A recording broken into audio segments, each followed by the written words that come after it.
तो मोदी और शाह जो खेल अब तक महाराष्ट्र और कर्नाटक में कर रहे थे, वही खेल अब उन्होंने पार्लियामेंट में शुरू कर दिया है। राष्ट्रपति की नाक के नीचे, सुप्रीम कोर्ट की नाक के नीचे, लोकसभा और राज्यसभा दोनों सदनों में सांसदों के तोड़फोड़ का खेल शुरू हो चुका है। और ब्रेकिंग न्यूज यह है कि शिवसेना उद्धव ठाकरे के कम से कम 5 एमपीज, 5 सांसद इनको ऑफर दिया। दिल्ली चुनाव को लेकर बीजेपी पार्टी ने अपना आखिरी दांव चलना शुरू कर दिया है। जिस तरह का सबसे अजीज काम जो बीजेपी पार्टी को है दोस्तों, वही काम करना बीजेपी ने शुरू कर दिया है। जिस तरह से महाराष्ट्र के अंदर, हरियाणा के अंदर खेला हुआ, जिसको करके बीजेपी पार्टी ने वहां पर अपनी सरकार बनाई है, वही काम अब दिल्ली के लिए करना शुरू कर दिया है। और इस काम के बाद से एक ही सवाल उठने लगा है, क्या प्रधानमंत्री नरेंद्र मोदी जी ने अपनी हार मान ली है? इलेक्शन से पहले ही मोदी जी ने क्या अपनी हार मान ली है? हमारे साथ वरिष्ठ पत्रकार मौजूद हैं दीपक शर्मा जी, आप उनकी इस रिपोर्ट को देखिए। नमस्कार, मैं दीपक शर्मा हूं, मेरे यूट्यूब मंच पर आपका स्वागत है। दोस्तों, मोदी और शाह जो खेल अब तक महाराष्ट्र और कर्नाटक में कर रहे थे, वही खेल अब उन्होंने पार्लियामेंट में शुरू कर दिया है। राष्ट्रपति की नाक के अंदर भी शुरू कर दिया, सुप्रीम कोर्ट की नाक के नीचे, लोकसभा और राज्यसभा दोनों सदनों में सांसदों के तोड़फोड़ का खेल शुरू हो चुका है। और ब्रेकिंग न्यूज यह है कि शिवसेना उद्धव ठाकरे के कम से कम 5 एमपीज, 5 सांसद इनको ऑफर दिया जा चुका है। और शरद पवार जिनके 8 सांसद हैं लोकसभा में, उसमें से 6 सांसद ऐसे हैं जिनके तोड़फोड़ की साजिश रची जा रही है। और बात यही खत्म नहीं हो रही है, लोकसभा से कहीं बड़ा ऑपरेशन राज्यसभा में चल रहा है, जहां पिछले 5 महीनों में, इन द लास्ट 5 मंथ्स, सितंबर से अब तक जनवरी तक 6 सांसदों पर दबाव बनाकर उनसे इस्तीफा ले लिया गया है। और ये छोटी पार्टियों के सांसद हैं, कोई आंध्र प्रदेश का है, कोई उड़ीसा का है। इन सांसदों को डरा के या मैनेज करके इन सांसदों को या तो बीजेपी में ज्वाइन कराया गया, या फिर मोदी जी के सहयोगी नायडू बाबू टीडीपी में ज्वाइन करा दिया, यानी एनडीए को मजबूत किया गया। और आज 25 जनवरी को भी एक सांसद ने इस्तीफा दिया है। इनका नाम विजय साई रेड्डी है। और रेड्डी साहब के घर पर ईडी पहुंची, बार बार पूछताछ हो रही थी। परेशान होकर आज उन्होंने इस्तीफा दे दिया। अब मैं आज इस वीडियो में सारे डिटेल्स आपके सामने रखूंगा, एक्सपर्ट्स को भी रूबरू करूंगा, ये भी बताऊंगा कि उद्धव ठाकरे के 9 सांसदों में से 5 सांसद जिनको ऑफर दिया कहीं ना कहीं, जो संपर्क में उनके मैं नाम भी बताऊंगा, तस्वीरें भी दिखाऊंगा, वो सब करूंगा। शरद पवार के बारे में भी बताऊंगा कि क्या रीज़न है, क्या पार्टी स्प्लिट हो रही है और कौन स्प्लिट करा रहा है, क्या अजीत पवार और प्रफुल्ल पटेल पीछे लगे और इनके पीछे क्या अमित शाह, ये सब बताऊंगा। लेकिन सबसे बड़ा सवाल कि पार्लियामेंट में ऑपरेशन लोटस शुरू क्यों करना पड़ा मोदी जी को, रीज़न क्या है? और अगर आप रीज़न देखेंगे तो उससे पहले ये ग्राफिक्स देखिए, ये लोकसभा का संख्या बल है। लोकसभा में इस वक्त 543 एमपीज हैं, जिसमें एनडीए के पास 293 हैं, बीजेपी मोदी जी के पास 240 हैं। मोदी जी अल्पमत में, और मोदी जी को लगता है कि जिस तरह से बिहार में चुनाव हो रहा है, अगर दिल्ली वो हारते हैं तो बिहार में प्रेशर बनेगा। नीतीश कुमार किसी भी वक्त यू टर्न ले सकते हैं, लालू से उनकी बातचीत चल रही।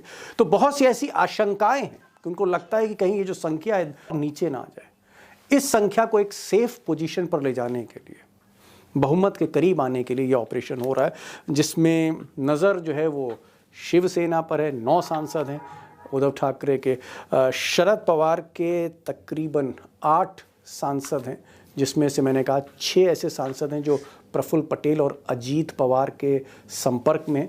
शरद पवार को बार बार इस सिलसिले में मैसेज भी दिया जा रहा है, और ये कहा जा रहा है कि प्रफुल्ल पटेल अगर ये 6 सांसद स्प्लिट करा देते हैं तो कहीं ना कहीं वो कैबिनेट मंत्री बन सकती है। ये सब बातें हो रही हैं। दरअसल मोदी जी का मकसद है कि ये जो 240 है, इसको किसी तरह से संख्या को 250 के ऊपर 260 के आसपास लिए हैं, सो दैट नीतीश, नायडू या बाकी जो साथी हैं, उसमें एकनाथ शिंदे भी हो सकते हैं, अगर ये कोशिश करें मोदी पर दबाव बनाने की, तो मोदी की सरकार चलती रहे। जी हाँ।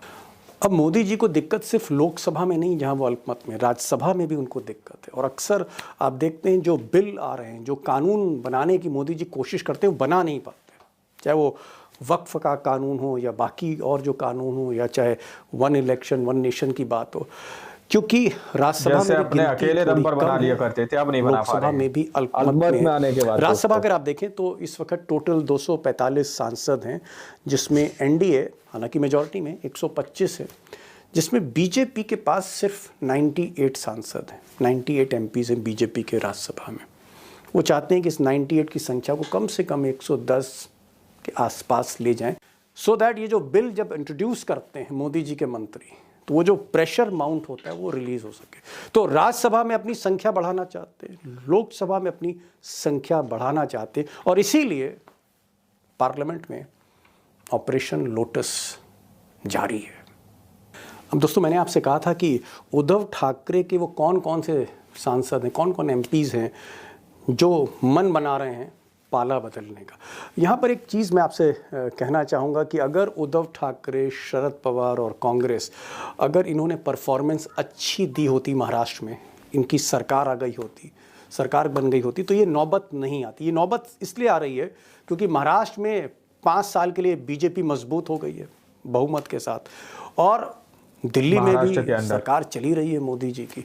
तो इन सांसदों को लगता है, शरद पवार और उद्धव ठाकरे, कि भाई मलाई अगर खानी है, ईडी और सीबीआई से बचना है, तो पाला बदलने के लिए यही वक्त है, और इसीलिए ऑफर इनको दिया जा रहा है। अगर मैं बात करूं उद्धव ठाकरे के सांसदों की, तो उसमें नागेश बापूराव पाटिल है, हिंगोली के हैं, और लोग ऐसा कह रहे हैं कि ये आजकल संपर्क में नहीं, आंखें चुरा रहे हैं उद्धव ठाकरे से।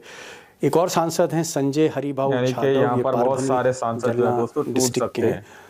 ये भी कहीं ना कहीं मायूस है, इनको लगता है कि भाई अब 5 साल क्या करें, उद्धव ठाकरे ना महाराष्ट्र में उनकी सरकार है, ना दिल्ली में कहीं है वो, तो क्या करें।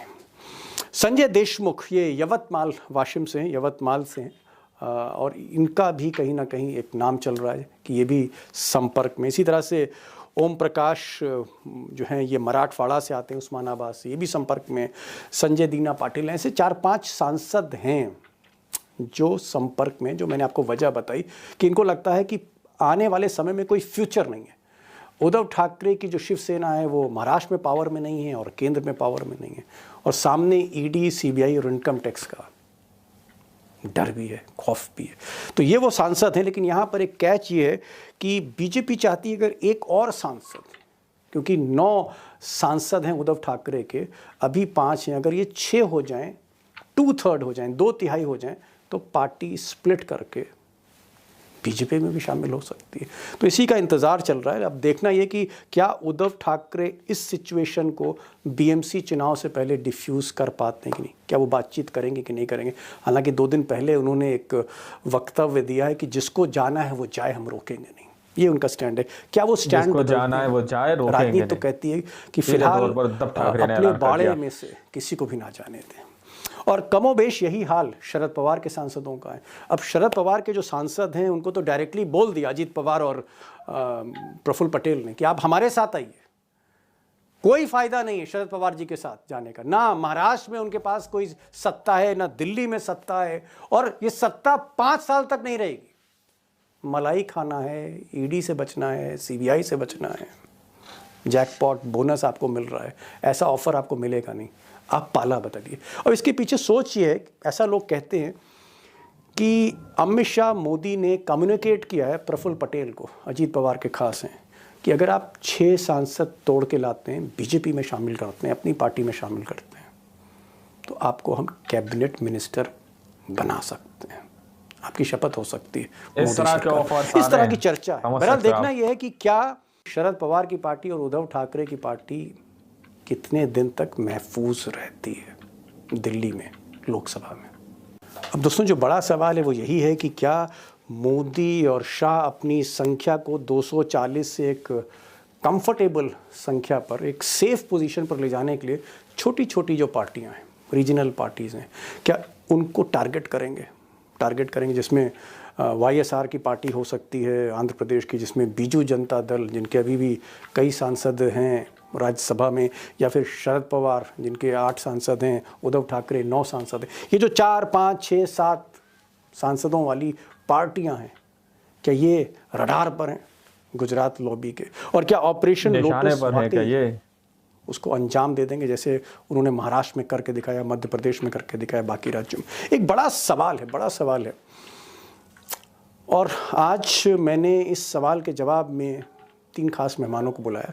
सुधीर सूर्यवंशी, शरद पवार, उद्धव ठाकरे, दोनों को 24/7 मोड में वो हमेशा फॉलो करते रहते हैं। बड़े पत्रकार हैं मुंबई के, आज मैंने उनको बुलाया है, उनसे सुनिएगा महाराष्ट्र की कहानी क्या होने जा रहा है।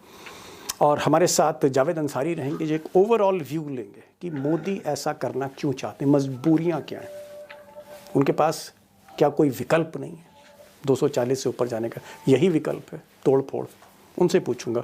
और उमाकांत जी भी होंगे। इस बहस को गौर से सुनिए क्योंकि यहीं से राजनीति एक दूसरे मोड़ पर टर्न ले रही है।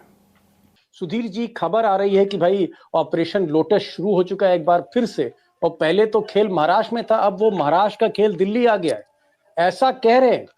खबर है कि 5 सांसद 5 MPs of Uddhav Thackeray 5 MPs of Uddhav Thackeray वो संपर्क में नहीं है, वो कहीं ना कहीं गुजरात लॉबी के संपर्क में है, वो बीजेपी में जा सकते हैं, वो जो है एकनाथ शिंदे की शिवसेना में जा सकते हैं।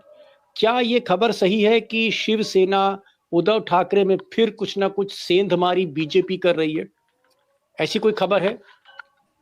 दीपक जी, खबर बिल्कुल सही है, लेकिन ये खबर मुझे लगता है थोड़ा स्पेकुलेटिव की तौर पे, क्योंकि जब तक शुरुआत पूरी तरह से शुरुआत है, जब तक कंफर्म नहीं हो जाता है, सब चीजें नहीं हो जाती, तो उसे हम स्पेकुलेटिव की तौर पे ही देखना चाहिए। लेकिन राजनीति में सब चीजें स्पेकुलेशन से ही शुरू होती है, फिर बाद में वो उसका खबर पुख्ता हो जाती है। और उद्धव ठाकरे ने, आपको याद होगा 2 दिन पहले ही उन्होंने कहा था जिसको पार्टी छोड़ के जाना है वो जा सकते हैं, मैं किसी को रुकवाने वाला नहीं, ये भी चीज उन्होंने कही है। तो इससे भी दोस्तों, आप लोगों ने इस वीडियो को शुरू से आखिर तक देखा। वीडियो के अंदर साफ तौर पर बात की गई है कि किस तरह से यहां पर दिल्ली के अंदर सांसदों को जो है सीधे तौर पर उनकी तोड़फोड़ शुरू कर दी गई है, यानी कि सांसदों को दूसरी पार्टियों के अंदर ज्वाइन कराना शुरू कर दिया गया है। अब सवाल तो यही पूछा जा रहा है, क्या प्रधानमंत्री नरेंद्र मोदी जी ने पहले से ही हार मान ली है? क्या मोदी जी अब हार मान चुके हैं और इसीलिए उन्होंने अपना पुराना पैंतरा अपनाना शुरू कर दिया है? अब आप लोगों ने इस पूरी रिपोर्ट को देखा सुना, आप लोग इस रिपोर्ट को देखकर क्या सोचते हैं, क्या समझते हैं, अपनी राय कमेंट सेक्शन में जरूर दीजिएगा। मिलते हैं अगली वीडियो में, जब तक के लिए जय हिंद, जय भारत।